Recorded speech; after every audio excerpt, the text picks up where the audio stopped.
시청해주셔서 감사합니다. 시원한 콜라입니다. 영상 시작하기 앞서 여러분들의 구독과 좋아요는 채널에 큰 힘이 되어줍니다. 일본의 해상 군사력 강화에 대한 윤곽이 나오는 것 같습니다. 일본은 최근 미국의 압박으로 지상용 이지스 시스템인 이지스 어쇼어의 배치를 강요받았는데요. 우리나라가 사드 배치를 한 뒤 중국의 무역 보복을 당하는 모습을 본 일본은 여러 이유를 내세우며 미국의 이지스 어쇼어의 도입을 중단한다고 하였습니다.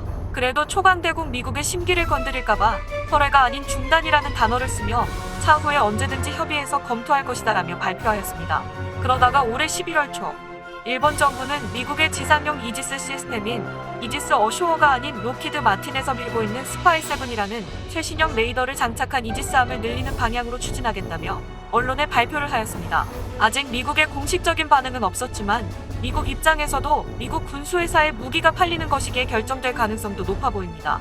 그리고 이번 스파이7에 들어가는 소자는 일본 전자기업 후지츠사의 질화갈륨 소자를 사용하기 때문에 미국과 일본의 기업들이 서로 윈윈하는 전략이 나올 수도 있는 상황입니다.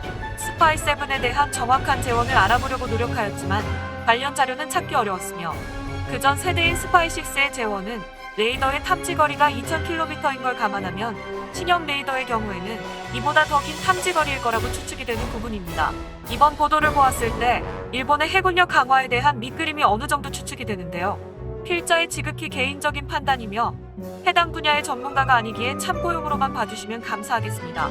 스파이7의 레이더가 장착된 이지스함 2척을 추가로 건조하며 이미 사용되고 있는 이지스함들의 구형 레이더들을 스파이7으로 교체하며 앞전 영상의 항공모함에서 말씀드린 전자식 사출 캐터펄트를 장착한 경항모를 운영하려는 게 아닐까 추측해봅니다. 그리고 또한 최신의 레이더에 일본 기업의 부품이 들어가기에 만약 추후에 우리나라 이지스함의 레이더를 업그레이드하고 싶어도 현재 여러 현안으로 대립각을 세우고 있는 우리나라에 일본의 주요 자산이라며 록히드 마틴사에다가 한국에는 판매할 수 없다라며 수작을 부릴 가능성도 높다고 봅니다. 미국의 높으신 분들이 어느 정도 묵살하고 진행한다면 일본의 입김이 있더라도 무시하고 진행될 가능성도 있긴 하지만 방심할 수 없는 사항이라고 생각됩니다. 그리고 이번 영상을 만들면서 아직 우리나라 국방력이 더 강해져야 한다고 느낀 정보인데요. 현재 우리나라의 주력 이지스함인 세종대왕급과 일본의 아타고급의 이지스함 재원 중 IAMD와 공중에 날아다니는 전투기나 미사일 등을 요격하기 위한 함대공 미사일이 있는데요. 우리나라와 일본과의 차이가 좀 많이 나는 것을 알게 되었습니다. 우선 IAMD는 이것을 장착하고 있냐 없냐에 따라 공중에 대한 다중 표적 로곤이 가능합니다.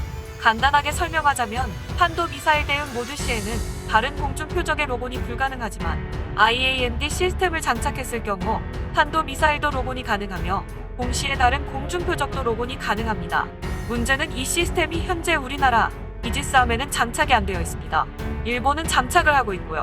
그리고 이지스함에 장착되는 함대공 미사일의 경우에도 우리나라는 SM2 미사일을 사용하는 반면 일본은 SM3 미사일을 사용하는데요. SM2 미사일은 현재 미국의 이지스함들도 많이 사용하고 있지만 일본은 북한의 탄도 미사일을 요격하기 위해 SM3를 주력으로 운영하고 있습니다. 미사일들의 사거리는 SM2는 167km이며 SM3 미사일은 평균 460km이며 탄도 미사일 요격용은 2500km나 나옵니다.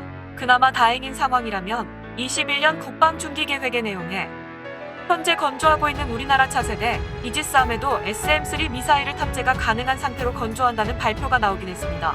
부디 잘 만들어서 일본의 해상력과 격차가 안 나오게 했으면 하는 바람입니다. 한국에 좋은 소식을 알려드려야 되는데 불편한 내용의 정보만 올리는 것 같아 죄송함이 느껴집니다. 다음 영상에서는 기분 좋은 소식의 영상을 가지고 오도록 하겠습니다. 구독과 좋아요는 컨텐츠 제작에 큰 힘이 됩니다. 시청해주셔서 감사합니다.